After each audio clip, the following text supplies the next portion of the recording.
Saya tu sebelum tu memang tak ada masalah lah di segi fizikalnya. Sejurus saja selepas saya main tu, saya dapati kaki saya tak berapa selesa.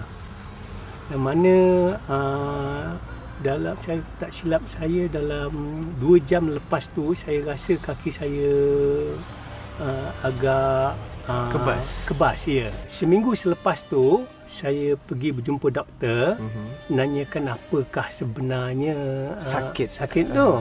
Apa yang dimaklumkan kepada saya, kebengkakan otot yang seperti biasa yang dialami oleh orang yang selepas bersukan. Jadi saya tak berapa hiraukan sangat. Cuma selepas saya dirujuk kepada pakar di Institute Pulmonary Respiratory, barulah kepastian tu, yang mana ianya bukan sarkoidosis tetapi dipanggil penyakit makoplasma. Bila penyakit sarkoidosis yang saya alami itu, dia menyerang imun sistem dan juga urat saraf saya. Bukan saja saya terlantar di hospital, saya juga terpaksa berjalan dengan kerusi roda. Bila setelah berjumpa dengan Tuan Haji ini, barulah timbul satu keyakinan dekat diri saya, yang inilah kaedah Islam yang bukannya cara kaedah yang khurafat. Setelah saya dapat tahu cara kaedahnya adalah menggunakan ayat Quran. Jadi pada saya menggunakan ayat-ayat Quran ni, sungguh pun kalau tak sakit pun, kalau bukan kerana kesihatan kalau masih dituntut untuk kita membaca ayat Quran. Ya, betul. Jadi dengan cara begini lagi memberikan sebab untuk saya nak beristiqamah dengan membaca Al-Quran. Oleh kerana penyakit saya ni adalah akibat daripada urat saraf, kaedahnya adalah disentuhnya urat saraf yang terlibat adalah di tulang belakang dan tengkuk. Maka di situlah dia scan dan juga di situlah dia lakukan operationnya. Penyakit yang menyerang tiba-tiba meragut keupayaan diri. Pertuturan dan ingatan semakin hari semakin merosot. Namun setelah 18 bulan menjalani rawatan, beliau kini sembuh dan mampu berjalan semula.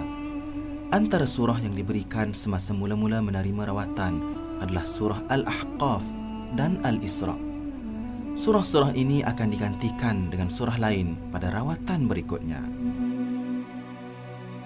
Walaupun enggan ditemu ramah, tapi beliau membenarkan isterinya menceritakan segalanya. Mula-mula dia kata mata dia kelabu, tak nampak, sebelah kiri macam tu. Lepas tu saya kata okeylah kita pergi doktor lah. Kita kata okey kita pergi HKM. Okay, pergi di HKM tu, doktor tu bahagian mata lah. Di situlah mula-mulanya. Tapi sampai dia kasih ubat dalam sebulan gitulah. Mula-mula dia kena macam pergi jumpa doktor macam kena stroke muka bawah daripada mata ni. Jadi pergi hospital HKM. Jadi doktor tengok, doktor kata bahagian urat mata ni dah sampai ke otak. Jadi dia kata perjalanan darah tu dah tersekat. Jadi dia kata bila-bila dia boleh kena macam angin ahmal gitu. Jadi dia cek tu, dia masuk sampai 5 bilik dia cek, satu bilik daripada pukul 7 sampai pukul 5 petang. Dia kasih ubat apa semua balik. Jadi saya malam tu saya cakap dengan anak saya lah pergi rumah Haji Luqman, bawa dia, kita ikhtiar lah dua-dua.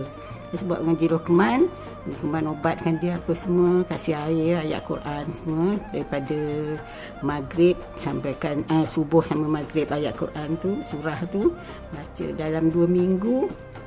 Datang lagi, Haji Luqman sudah datang lagi 2 minggu. Lepas tu ada temu janji dengan doktor hospital tu, pergi lagi.